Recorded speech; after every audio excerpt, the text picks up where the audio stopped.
Engkau urapi, juga berkati beliau Tuhan, biarlah apa yang disampaikan bisa mengubah setiap hidup kami untuk tetap layak di hadapan-Mu, dan bukan apa yang kami mau Tuhan, tapi yang Engkau mau. Terima kasih ya Bapa, di dalam nama-Mu kami berdoa. Amin. Terima kasih Ade Naomi. Selanjutnya kita akan membacakan firman Tuhan yang menjadi dasar renungan kita yang diambil dari kitab Yesaya 24 ayat 1 sampai 23 dibacakan oleh Ibu Cinta, dan dari Wahyu 16 ayat 1 sampai 21 dibacakan oleh Ade Naomi. Silakan Ibu Cinta. Baik Pak Erado, apakah terdengar ada suara azan di sini? Jelas Bu, tidak terdengar. Tidak ya? Ya. Yesaya 12. Sesungguhnya Tuhan akan menanduskan bumi dan akan menghancurkannya, akan membalikkan permukaannya, dan akan menyerahkan penduduknya. Maka seperti nasib rakyat, demikianlah nasib imam, seperti nasib hamba laki-laki, demikianlah nasib tuannya. Seperti nasib hamba perempuan, demikianlah nasib nyonyanya. Seperti nabi pembeli, demikian nasib penjual. Seperti nasib peminjam, demikian nasib seperti nasib peminjam, demikian nasib yang meminjamkan. Seperti nasib orang yang berhutang, demikian nasib orang yang berpiutang. Bumi akan ditanduskan setandus-tandusnya dan akan dijarah sehabis-habisnya. Sebab Tuhanlah yang mengucapkan firman itu. Bumi berkabung dan layu. Ya, dunia merana dan layu. Langit dan bumi merana bersama. Bumi cemar karena penduduknya. Sebab mereka melanggar undang-undang, mengubah ketetapan, dan mengingkari perjanjian abadi. Sebab itu, tumpah serapah akan memakan bumi. Dan penduduknya akan mendapat hukuman. Sebab penduduk bumi akan lenyap. Dan manusia akan tinggal sedikit. Air anggur tidak menggirangkan, anggur merana, dan semua orang yang bersuka hati mengeluh. Kegirangan suara rebana sudah berhenti. Keramaian orang-orang yang beria-ria sudah diam. Dan kegirangan suara kecapi sudah berhenti. Tiada lagi orang minum anggur dengan bernyanyi. Arak menjadi pahit bagi orang yang minumnya. Kota yang kacau riuh sudah hancur. Setiap rumah sudah tertutup, tidak dapat dimasuki. Orang menjerit di jalan-jalan karena tiada anggur. Segala sukacita sudah lenyap. Kegirangan bumi sudah hilang. Yang terdapat dalam kota hanya kerusakan. Pintu gerbang telah didobrak dan runtuh. Sebab beginilah akan terjadi di atas bumi, di tengah-tengah bangsa-bangsa, yaitu seperti pada waktu orang menjolok buah zaitun, seperti pada waktu pemetikan susulan,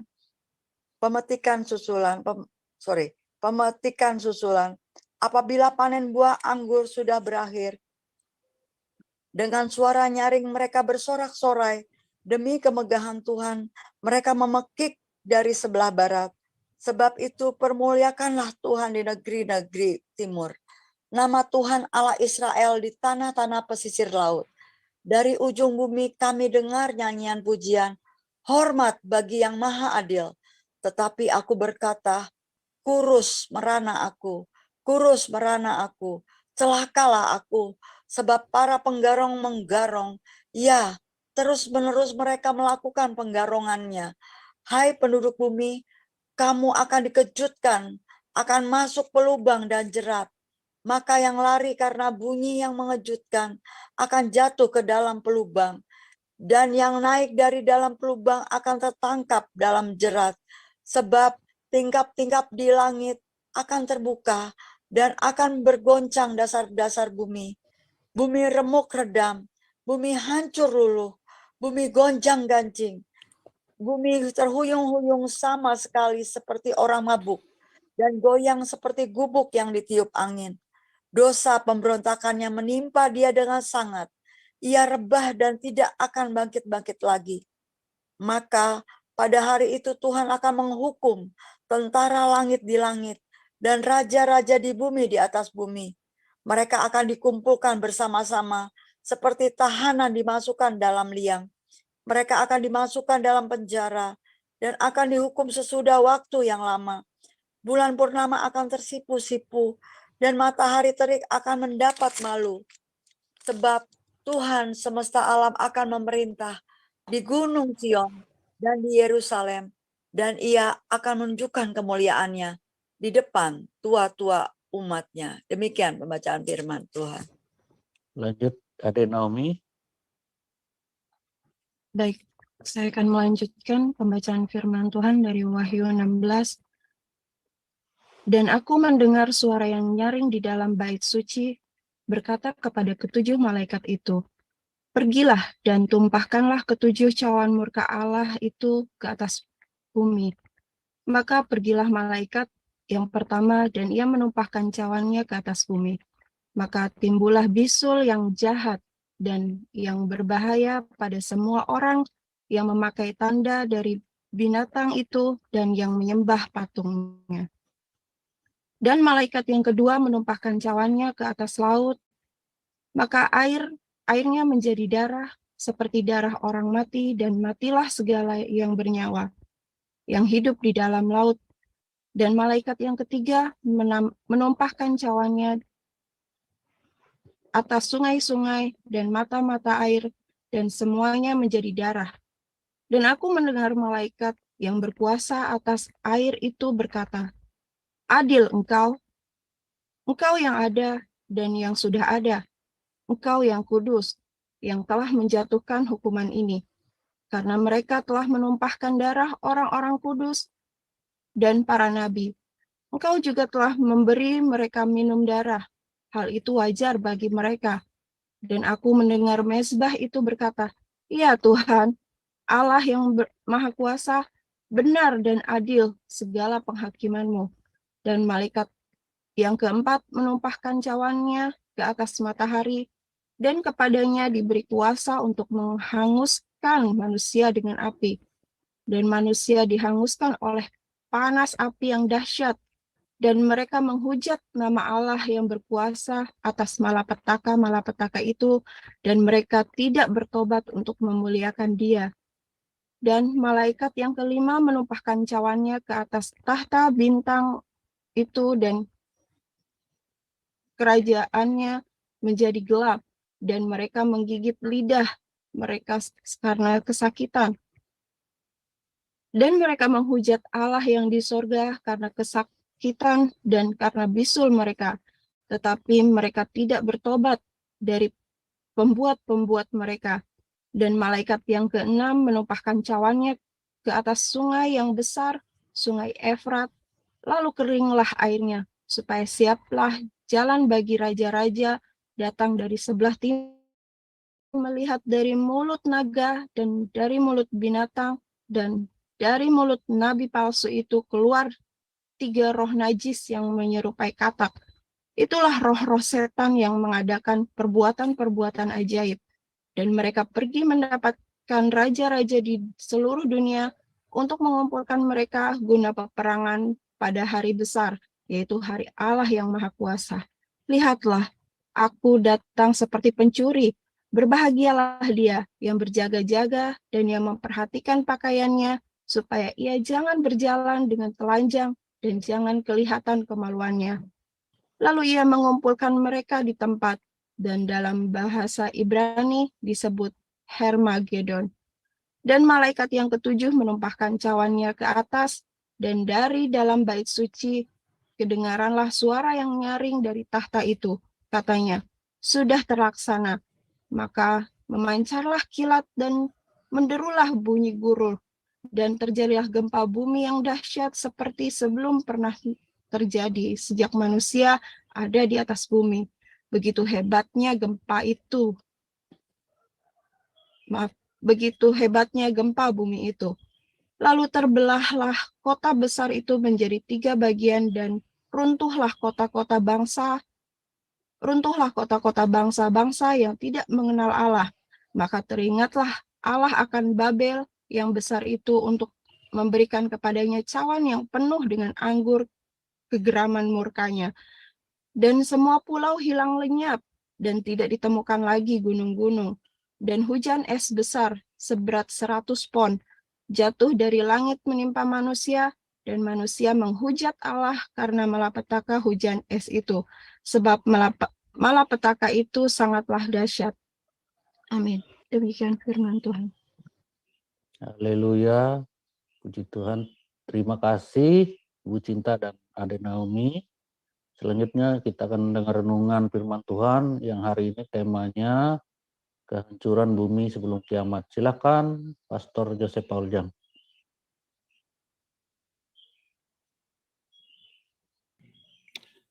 Haleluya, luar biasa. Tolong tampilkan tadi Yesaya 24 ayat 5 dan 6-nya ya. Kalau bisa dikasih warna, 5 dan 6-nya kalau bisa dikasih warna. Yesaya 24 ayat 5 dan 6. Ya, firman Tuhan selalu baru setiap hari bagi kita semua yang terus bertekun di dalam cintanya. Sebab kalau Anda bertekunnya di dalam menemukan, ya, tidak akan menemukan kebenaran yang sejati dan Anda akan meninggalkan kasih yang sejati. Ya, bumi cemar karena penduduknya sebab mereka melanggar undang-undang, mengubah ketetapan dan mengingkari perjanjian abadi. Ya. Kalau di dalam bahasa aslinya itu bumi cemar karena penduduknya mereka melanggar everlasting law, everlasting covenant, Saudara. Ya. Karena bumi melanggar everlasting covenant. Ya. Apakah everlasting covenant? Dan mereka mengubah ketetapan dan mengingkari perjanjian abadi. Perjanjian abadi itu the everlasting covenant ya. Dan melanggar undang-undang, melanggar law, the law hukum, melanggar hukum Tuhan. Ya. Nah, kalau Saudara melihat bagaimana siapakah sih sebenarnya yang menghukum bumi? Dikatakan Allah lah yang menghukum bumi. Mengapa? Sebab dia adalah Jehovah Sebaot.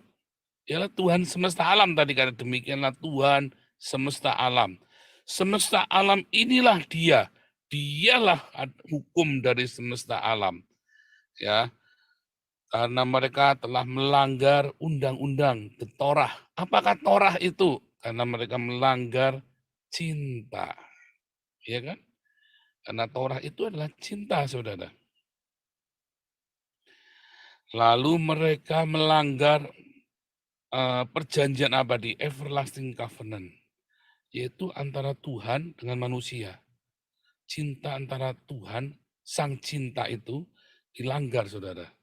Karena cintanya tidak berbalas. Anda membalas cinta itu dengan ritual. Anda tidak membalas cinta tetap dengan cinta, tetapi Anda membalas cinta dengan ritual. Ya. Membalas cinta dengan ritual itu sangat mengerikan, Saudara.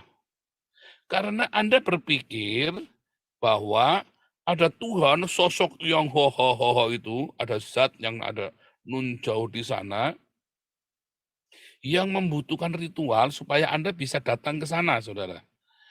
Lalu yang tidak sama dengan ritual itu Anda bunuh semua. Anda sesatkan semua, Anda beres semua, pokoknya Anda musnahkan semua yang tidak sesuai dengan ritual itu. Itulah yang terjadi, ya. Di hari-hari ini banyak sekali entah agama apapun, ya, kalau kamu tidak sama dengan saya, kamu harus saya binasakan. Itu dari zaman Babel dan di hari-hari ini makin menggila, Saudara. Makin menggila, Saudara. Ya, mereka tidak peduli dengan Tuhan. Oh, tapi banyak orang beragama loh, Pak. Iya, mereka beragama, tapi mereka nggak peduli dengan Tuhan loh. Mereka pikir dengan beragama, mereka sudah bertuhan. Ya, dan itulah pesan penginjilan saya selalu di Eropa, Saudara. Karena banyak sekali orang-orang Eropa ini, mereka beragama, Saudara. Tetapi tidak bertuhan dan membuat orang-orang yang bertuhan itu marah dengan orang-orang yang beragama.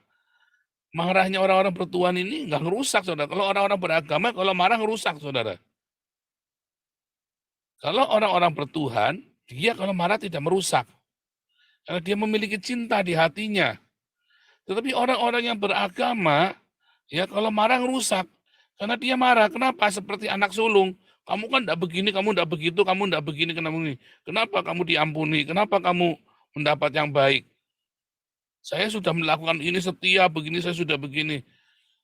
Dia tidak merasakan kasih karunia. Dia melakukannya dengan keluh kesah, dengan sebuah beban.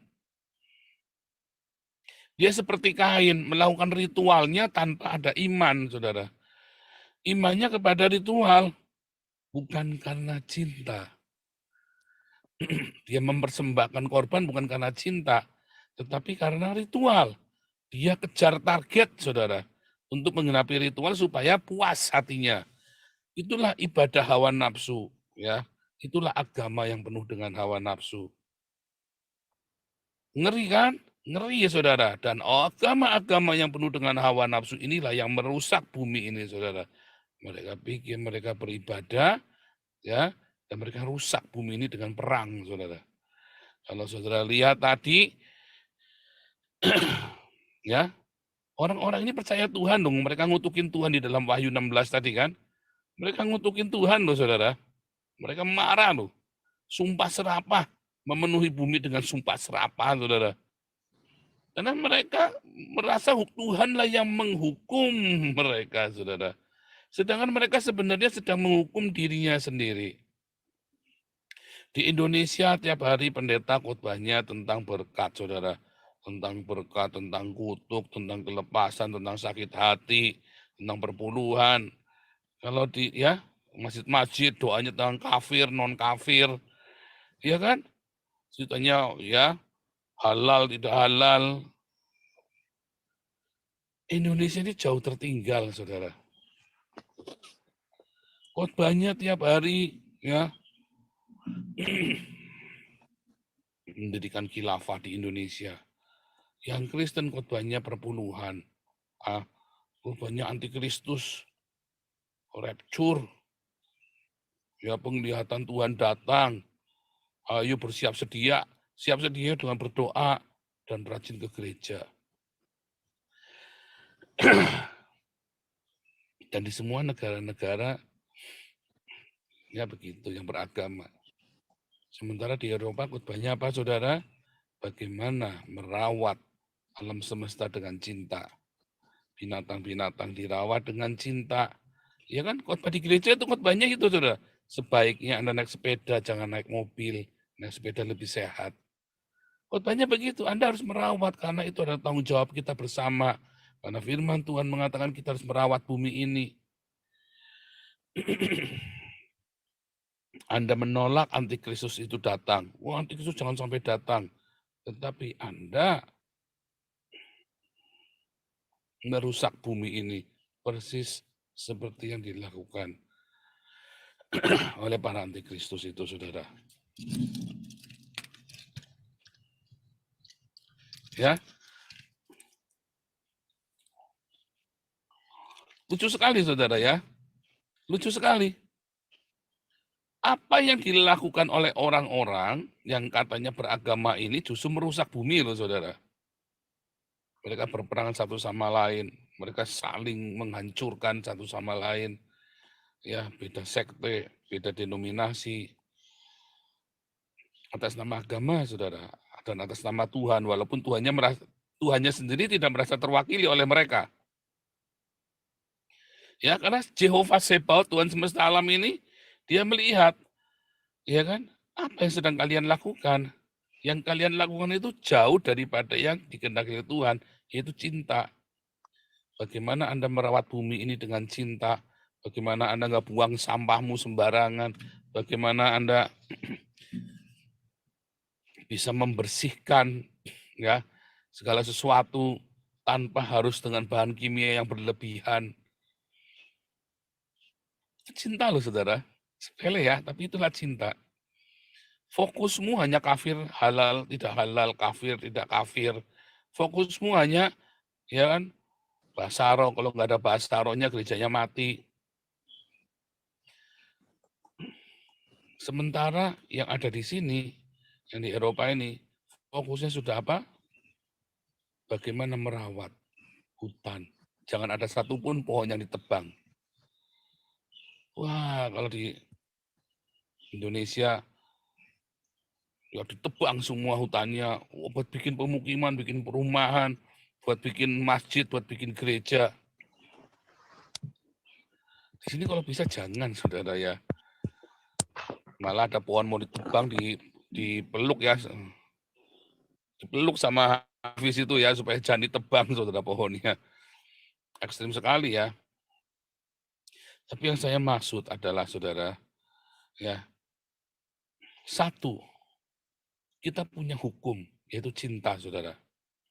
Ya, kita punya hukum yaitu cinta, yang jangan dilanggar. Apapun, saudara. Jangan cinta itu dilanggar. Bukan berarti kalau Anda mencintai Tuhan, Anda boleh menyakiti, Anda boleh membunuh sesamamu, atau Anda boleh merusak atau menghalangi orang lain, saudara. Belum tentu Anda, ya, yang katanya mencintai Allah dan Nabi, ya, bukan belum tentu lagi ya, jangan mencintai Allah dan Nabi, lalu Anda merusak orang lain ibadah. Anda merusak apa yang diyakini oleh orang lain. Ya kan? Jangan sampai karena cintamu kepada Allah dan kepada Nabi Muhammad, lalu mengganggu orang lain. Itulah awalnya perang di mana-mana, saudara. Ya kan? Awalnya perang salib kan dari situ kan? Cintamu kepada Allah dan Nabi Muhammad menghancurkan agama lain. Lalu dibalas cintanya orang Kristen kepada Yesus dan Maria, ya kan? Untuk membuat perang salib. Kan itu kan yang dilakukan oleh agama kan? Dibalas, dibantai ulang. Sama-sama mencintai agamanya, saudara. Sementara Tuhannya gedek-gedek, saudara. Jangan sampai Anda yang Kristen gara-gara Trinitas Oneness, ya, lalu Anda saling memaki. Sementara Anda lupa, Anda disuruh mencintai, bukan disuruh gorok lehernya orang. Jangan sampai Anda, ya, lalu mendiskreditkan orang lain, saksi Yehova dan sebagainya macam ya, hanya gara-gara tidak sama penafsirannya denganmu. Ya, lalu Anda benci mereka. Jangan sampai Anda ngusir anakmu karena tidak seiman denganmu. Itu bukan cinta. Hanya karena pilihan agamanya lalu Anda usir, Anda kucilkan. Itu bukan cinta, itu bukan buah dari cinta, saudara. Karena buah dari cinta itu adalah terus memberikan pengampunan, terus memberikan kesempatan, terus memberikan kasih karunia. Iya kan? Ya kalau Anda, orang agamanya kudu sama dengan Anda, repot. Kalau denominasi gerejanya kudu sama dengan Anda, repot. Kalau penafsirannya kudu sama dengan Anda semua, repot, saudara. Repot, saudara. Akhirnya saling bunuh. Akhirnya bukan ngurusin alam semesta ini yang harus kita kelola, tapi ngurusinnya agama. Bukankah itu yang terjadi di negara-negara miskin? Ngurusinnya agama. Bukan ngurusin Tuhan. Apa sih ngurusin Tuhan itu? Ya cinta. Fokuslah pada cinta. Itulah Tuhan. Karena sang cinta itulah Tuhan. Itulah Jehovah Sebaot, sang cinta itu. Yang kalau Anda langgar, maka hukuman itu datang kepadamu, saudara. Kalau cinta itu tidak kamu responi, ya, kamu tidak bisa mengampuni suamimu, tidak bisa mengampuni istrimu, tidak bisa mengampuni anakmu, tidak bisa mengampuni orang tuamu, nggak bisa mengampuni saudaramu, tetanggamu. Responmu nggak benar, maka penghukuman itu akan datang padamu. Rupa-rupa kesusahan akan datang. Kalau kamu serakah, tamak, ya kan, maka penyakit juga datang. Karena seharusnya kamu mengelola bumi ini dengan cinta. Bekerja dengan cinta, bukan bekerja dengan keserakahan. Artinya ada kata cukup. Ya. Kalau Anda kemudian eh, bekerja sampai gila-gilaan, lupa anak istri, lupa keluarga, Anda pelayanan di gereja gila-gilaan, lupa anak istri, itu namanya ibadah dengan hawa nafsu, itu bekerja dengan nafsu, bukan dengan cinta. Kalau Anda mengumbar seksmu, itu namanya nafsu, bukan dengan cinta. Nikah bolak-balik sampai 4, sampai 5, ya itu namanya nafsu, bukan cinta, saudara. Karena cinta itu pilihan sekali seumur hidup, saudara. Ada covenant tadi yang tidak boleh dilanggar. Makanya waktu milih dari awal, berdoa yang benar, yang baik. Nah, jangan nafsu waktu mau kawin itu. Nafsunya ditaruh di belakang dulu, pikir dengan waras dulu, saudara. Iya kan? Setiap aspek hidupmu, pertama lakukanlah dengan cinta. Ketika kita belajar tahun baru, tahun 2023 adalah tahun Jehovah Sebaot, Tuhan semesta alam. Artinya apa, saudara? Semesta alam inilah cinta. Sang cinta itu, saudara. Anda ingin dibackingi oleh Tuhan semesta alam, maka Anda harus meresponi cintanya. Jangan kau langgar hukum cintanya itu. Kalau kau langgar hukum cinta itu, maka Tuhan itu akan beserta denganmu, Tuhan semesta alam itu.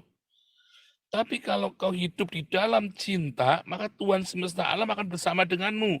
Sang cinta menyertaimu, disitulah ada kuasa, ada pertolongan, ada perlindungan. Ya, jangan takut ketika Anda mencintai.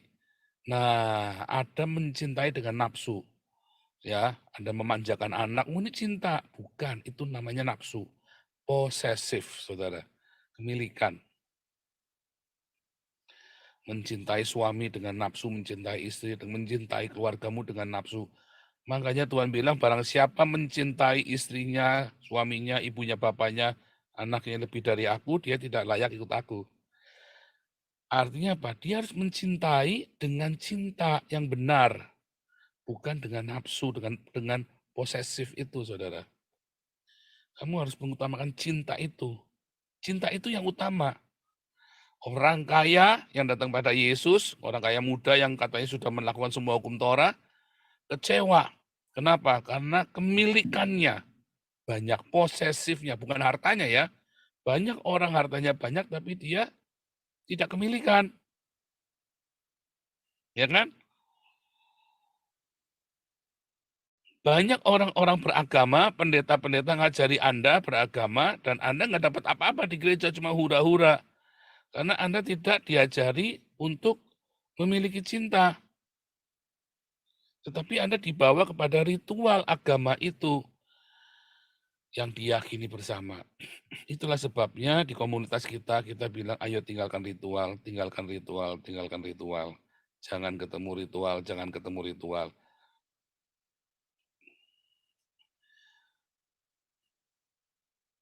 Nah, itu yang terjadi, saudara. Nah, kalau cinta itu dilanggar, hukum itu dilanggar, yang ada adalah penderitaan. Dan di akhir zaman, di masa-masa kita ini, orang beramai-ramai meninggalkan cinta itu. Yang humanis, dia tinggalkan sang cinta, dia pikir dia humanis, dia orang yang penuh cinta, tetapi dia ternyata tidak penuh cinta, saudara. Dia melakukannya dengan hawa nafsu. Ya kan? Yang orang ingin kemerdekaan, merdeka dengan hawa nafsu, aku mau merdeka, kalau tidak merdeka aku bunuh kamu. Yang ingin berbagi pun berbaginya dengan hawa nafsu, sudah bagi, kudu ngatur-ngatur. Kamu kudu ikut saya. Aturannya kita bagi-bagi, tapi kita nggak rela hatinya kita. Dan banyak lagi, saudara ya. Penyelewengan dari cinta yang sejati. Lalu apakah cinta yang sejati? Belajarlah dari Tuhan Yesus yang memberikan nyawanya bagi kita semua. Ketika dimusuhin, ketika bertepuk sebelah tangan, dia tetap mencintai. Kalau Anda tetap di dalam cinta yang benar itu, maka waktu itu bersama dengan Anda. Kalau Anda tetap bersama dengan cinta itu, konsisten di dalam cinta itu, maka Tuhan semesta alam itu, saudara, yang menjadi pelindungmu.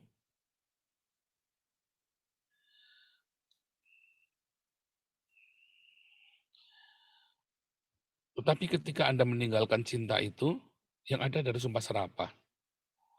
Kayak saya, ya. Saya pikir saya mau beribadah, saudara. Ya, kita bikin acara. Akhirnya hawa nafsu tok, saudara, yang terjadi di dalam komunitas kami waktu itu, saudara. Ya ribut terus, saling menghakimi. Makanya di dalam komunitas kita yang baru sekarang ini, yang ya Tuhan ajari saya ya sejak 2014 ini, ya fokus. Orang mau ganggu kita, mau fitnah kita enggak urusan, fokus, saudara. Walaupun jengkel ya, jengkel, tapi fokus, enggak urusan. Jangan sampai cinta itu dinodai oleh itu ya, kepahitan-kepahitan, kekecewaan kita pada orang lain. Fokus kita dengan sang cinta itu. Sehingga pelayanan kita diberkati. Apa yang kita lakukan ini semua atas nama, ya kan, kasih makan orang miskin tiap hari, kita berbagi dengan sesama, ya kan, kita membela rakyat kecil, bantuan hukum, semua kita lakukan dengan cinta, bukan dengan hawa nafsu. Makanya kemarin ada satu orang Islam yang kita laporin, saya batalin ya. Saya memberi usulan kepada Keleruan memberi nasihat, jangan. Begitu saya tahu di belakangnya ada keruwetan, ya behind skin-nya itu kacau sekali, dipenuhi dengan hawa nafsu, bilang batalin aja, jangan. Jangan dibatalin aja, kita batalkan, nggak baik. Jangan kita melakukannya dengan hawa nafsu, saudara. Tapi yang kita lakukan semuanya hendaklah karena cinta, saudara. Dan kita yang menguji hati kita sendiri. Kita ini lakukan karena apa nih? Kalau ada begitu nggak beres, kita berhenti sebentar, saudara. Bereskan hati, oke, tekadkan, saya mau lakukan karena cinta.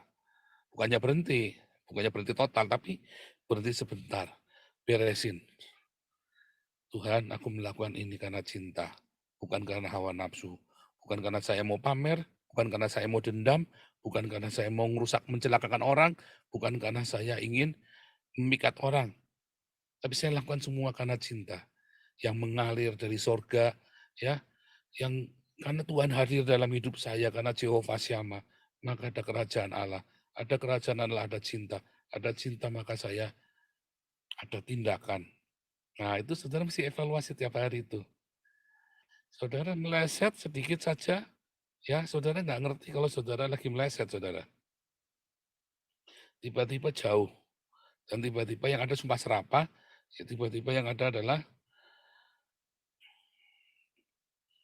itu tadi, pencitraan, perseteruan, saudara.